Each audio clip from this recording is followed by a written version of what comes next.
Assalamualaikum warahmatullahi wabarakatuh. Saya Hoviar Robani dari kelompok Blue Sapphire akan menjelaskan tentang definisi HIV/AIDS. Human Immunodeficiency Virus atau HIV adalah virus yang merusak sistem kekebalan tubuh dengan menginfeksi dan menghancurkan sel CD4 yang merupakan salah satu jenis sel darah yang menjadi bagian dari sistem pertahanan tubuh kita. Semakin banyak sel CD4 yang dihancurkan, maka kekebalan tubuh akan semakin lemah sehingga rentan diserang berbagai penyakit. Virus HIV termasuk golongan virus khusus. Sekali virus itu menyerang dalam tubuh manusia, dia akan hidup di sel darah putih, makannya sebagai makanan dan tempat reproduksinya. Dalam proses reproduksinya, sel darah putih kita terbunuh, khususnya tipe sel darah putih yang berguna untuk melindungi tubuh dari penyakit. Virus HIV umumnya lambat dalam memberi dampak pada kesehatan pengidap kasus ini. Virus HIV kalau segera tidak ditangani akan berkembang menjadi kondisi serius yang disebut AIDS, yaitu Acquired Immune Deficiency Syndrome. AIDS adalah stadium akhir dari infeksi HIV. Biasanya pada tahap ini kemampuan tubuh untuk melawan infeksi HIV sudah hilang sepenuhnya. Biasanya kondisi ini ditandai dengan munculnya penyakit lain seperti kanker, radang paru-paru, TBC, dan berbagai infeksi yang muncul seiring dengan melemahnya sistem kekebalan tubuh. Infeksi berbagai penyakit lain itu disebut infeksi oportunistik. Sekian dari saya, terima kasih. Assalamualaikum warahmatullahi wabarakatuh. Saya Maulana Abdul Sasongko dari kelompok Blue Sapphire. Di sini saya akan menerangkan tentang definisi HIV/AIDS dan melanjutkan pembahasan tentang HIV/AIDS secara definisi di video sebelumnya. HIV tidak akan langsung merusak organ tubuh kita. Penyakit ini akan menyerang sistem kekebalan tubuh kita, sehingga bisa mengakibatkan berbagai penyakit lainnya seperti infeksi. Gejala pertama dari HIV mirip dengan gejala infeksi virus lainnya, seperti demam, sakit kepala, merasa kelelahan, nyeri otot, kehilangan berat badan, dan pembengkakan kelenjar getah bening di sekitar area tenggorokan, ketiak, dan pangkal paha. Jika HIV dibiarkan, kondisi itu bisa mengarah pada AIDS dengan gejala yang lebih parah seperti luka pada lidah atau mulut yang disebabkan oleh infeksi jamur pada vagina yang parah atau berulang, penyakit peradang panggul kronis, sering demam dan berkeringat pada malam hari, batuk kering terus-menerus, pendarahan pada kulit, mulut, hidung, anus, atau vagina tanpa penyebab yang pasti, maupun mati rasa parah atau nyeri pada kaki dan tangan. HIV terdapat di dalam darah, cairan sperma atau air mani, cairan vagina, air susu ibu atau ASI dari ibu yang tertular HIV. Namun demikian, jangan salah sangka, HIV tidak dapat ditularkan melalui kontak sehari-hari seperti bersentuhan, berjabat tangan, berpelukan, atau berciuman. Batuk, bersin, penggunaan kolam renang atau dudukan toilet yang sama, berbagai macam peralatan makanan yang sama walaupun tertular dari hewan, nyamuk, atau serangga lainnya. HIV tidak dapat hidup dalam darah yang mengering lebih dari 1 jam. Dalam air mendidih atau panas kering dengan suhu 56 derajat Celcius selama 10-20 menit, serta bahan kimia seperti non-oksilin 9 untuk menjaga kehamilan atau kondom maupun bahan pemutih pakaian. Meskipun demikian, ada penelitian yang menyatakan bahwa HIV dapat hidup dalam darah yang tertinggal di tabung suntik selama 4 minggu. Saat ini belum ditemukan obat untuk menyembuhkan HIV dan AIDS, namun telah disediakan obat antiretroviral, yaitu obat untuk mengendalikan jumlah virus HIV dan meningkatkan kualitas hidup orang dengan HIV dan AIDS. Assalamualaikum warahmatullahi wabarakatuh. Perkenalkan, nama saya Muhammad Rizky Wijaya dari kelompok Blue Sapphire. Di sini saya akan menerangkan bagaimana seseorang bisa terkena atau tertular HIV atau AIDS. Kalian bisa tertular penyakit ini apabila terjadi kontak dengan cairan tubuh dari seseorang pengidap HIV atau AIDS. Adapun cairan tubuh yang dimaksud adalah darah, semen, dan preseminal fluid, rectal fluid, vaginal fluid, breast milk. Apabila cairan-cairan ini masuk ke dalam aliran darah orang yang negatif HIV atau AIDS, maka mereka berisiko tinggi terkena HIV atau AIDS. Adapun beberapa cara HIV dan AIDS bisa menyebar. Common ways.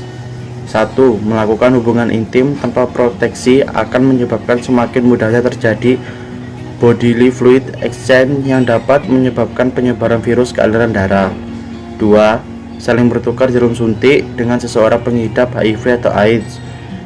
Biasanya terjadi dalam skenario seseorang berbagi jarum suntik saat berbagai narkoba. Less common ways or rare case. 1. Pekerja kesehatan yang secara tidak sengaja terkena jarum suntik dari pasien HIV atau AIDS. 2. Kontak ibu dan anak dalam proses menyusu. 3. Adanya kontak luka bakar atau selaput lendir dan darah HIV atau AIDS positif. 4. Digigit oleh penderita HIV atau AIDS yang menyebabkan luka terbuka. Sekian dari saya. Wassalamualaikum warahmatullahi wabarakatuh. Adapun mitos-mitos bahwa HIV/AIDS dapat menular melalui yang pertama, udara atau air, kedua, gigitan serangga, ketiga, air liur, keringat, maupun air mata yang tidak bercampur dengan darah penderita HIV/AIDS, keempat, berjabat tangan, berpelukan, atau kontak tubuh lainnya yang tidak melibatkan body fluid exchange, yang kelima, berbagi alat makan atau gelas minum.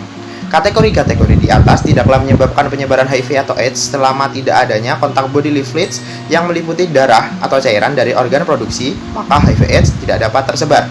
Akan tetapi adanya miskonsepsi mengenai penyebaran HIV menyebabkan terjadinya tindakan diskriminasi terhadap penderita HIV/AIDS.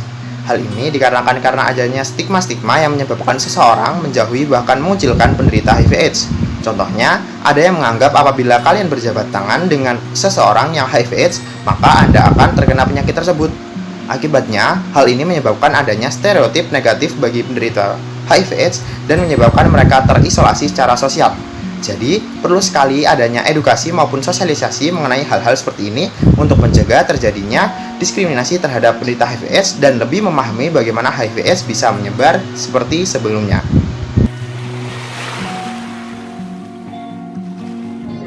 Definisi ODHA. ODHA merupakan singkatan dari orang dengan HIV atau AIDS, yang merujuk kepada seseorang yang terindikasi atau didiagnosa mengalami HIV atau AIDS. Virus HIV ini menyerang sel CD4 yang berada di dalam tubuh manusia, sehingga semakin banyak sel CD4 yang dirusak oleh virus HIV, maka seseorang akan semakin rentan mengalami berbagai gangguan penyakit yang menyerang sistem kekebalan tubuh mereka.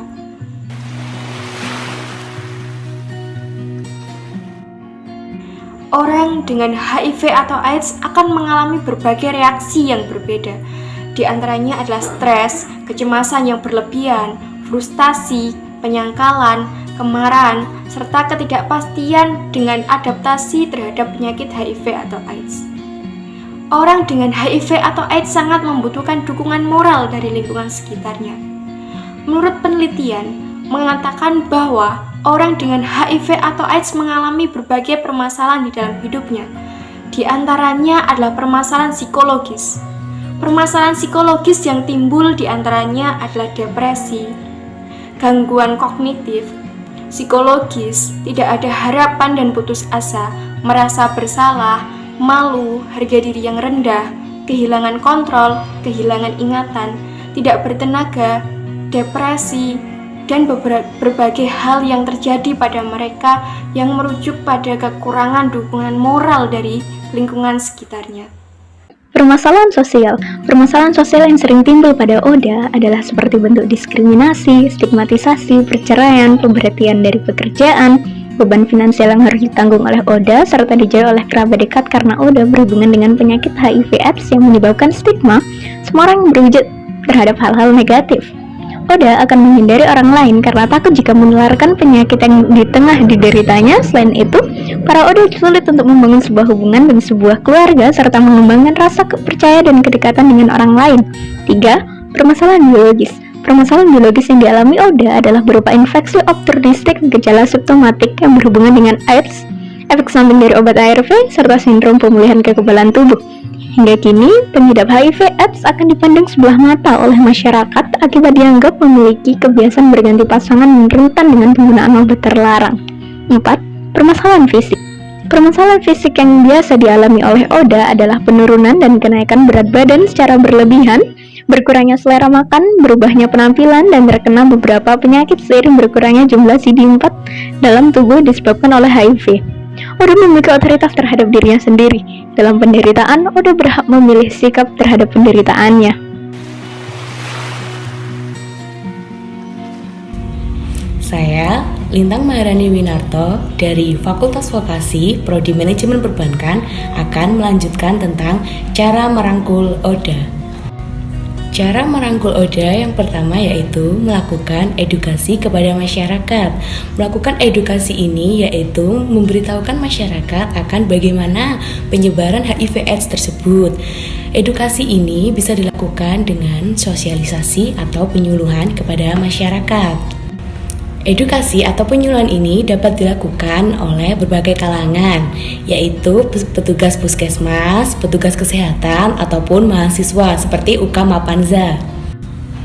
Tujuan dari diberikannya edukasi kepada masyarakat berupa sosialisasi dan penyuluhan agar masyarakat lebih melek lagi terhadap HIV dan AIDS dan masyarakat tidak takut lagi dan dapat berteman dengan penderita ODA.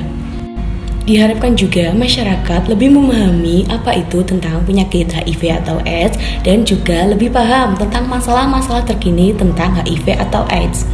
Dan untuk selanjutnya, cara merangkul Oda akan dijelaskan oleh teman saya. Terima kasih. Cara merangkul ODH. Bagaimana kita merangkul orang yang memiliki Sebelumnya sudah dijelaskan bahwa cara merangkul ODHA dengan mengedukasi. Dan sekarang aku akan memberitahu gimana sih caranya agar dengan mensupport atau mendukung. Yaps, mensupport atau mendukung sendiri adalah tindakan kita untuk selalu memberi nasihat dan saran untuk penyemangat. Apa saja sih hal untuk mensupport orang yang terkena HIV atau AIDS? Yang pertama, dengan cara kita selalu ada untuknya di saat mereka terkucilkan oleh lingkungan, apalagi itu orang terdekat kita, dengan menasihati bahwa HIV atau AIDS itu masih bisa kok untuk bersosialisasi, namun lebih hati-hati saja agar tidak terluka. Yang kedua, memberikan saran untuk ODHA untuk mereka itu berkontribusi dalam pekerjaan rumah walaupun fisiknya sudah tidak sesehat dulu. Namun bisa saja ODHA itu tetap beraktivitas mengerjakan pekerjaan rumah dan dilakukan harus tetap disesuaikan dengan kondisi tubuhnya. Jangan sampai kondisi ODHA yang sudah lemas tetap melakukan pekerjaan berat seperti mengangkat barang-barang, mengepel, memperbaiki atap yang bocor. Pekerjaan rumah yang bisa tetap di ODHA lakukan itu misalnya mengelap perabotan rumah, menyapu, dan membersihkan tempat tidur. Yang ketiga, mengajak ODHA pergi untuk berinteraksi. Seperti yang pertama tadi, bahwa meyakinkan ODHA untuk tetap bisa bersosialisasi.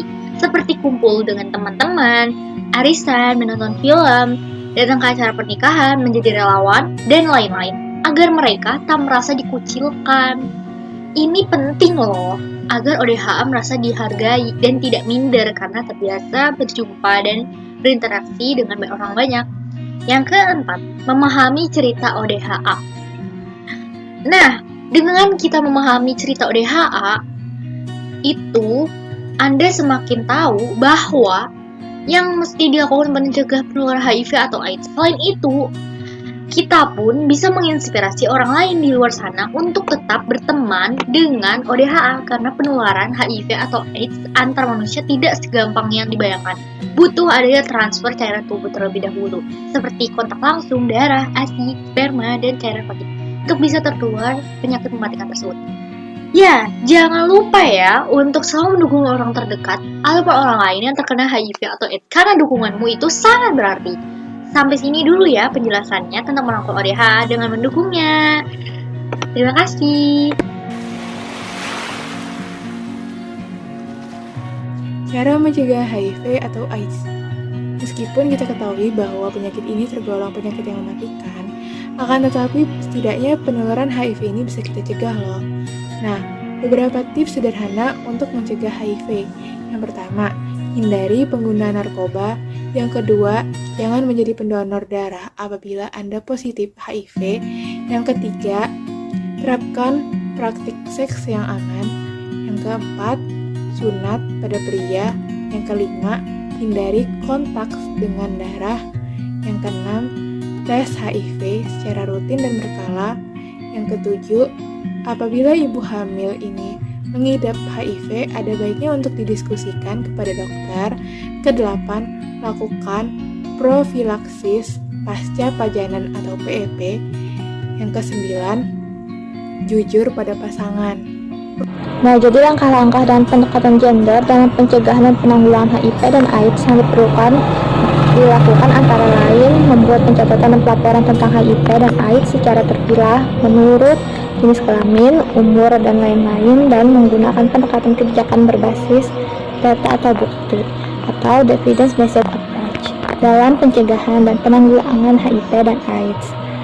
Yang kedua, memberikan sosialisasi dan advokasi kepada pembuat kebijakan, perencana, pengelolaan, dan pelaksanaan program tentang gender dan HIV dan AIDS. Yang ketiga, mempertajam sasaran atau segmentasi sasaran dengan pendekatan budaya setempat dan fokus pada isu kesenjangan yang dominan. Selanjutnya, memberdayakan pasangan agar mampu berkomunikasi secara terbuka tentang kesehatan seksual beserta risikonya. Selanjutnya, memberdayakan perempuan atau remaja putri dan laki-laki atau anak laki dengan meningkatkan akses ke pendidikan dan informasi tentang kesehatan seksual dan kesehatan. Yang selanjutnya, reproduksi atau KIE secara komprehensif. Yang terakhir, melakukan kajian eksplorasi efek maskulinitas dalam hubungannya dengan kesehatan seksual.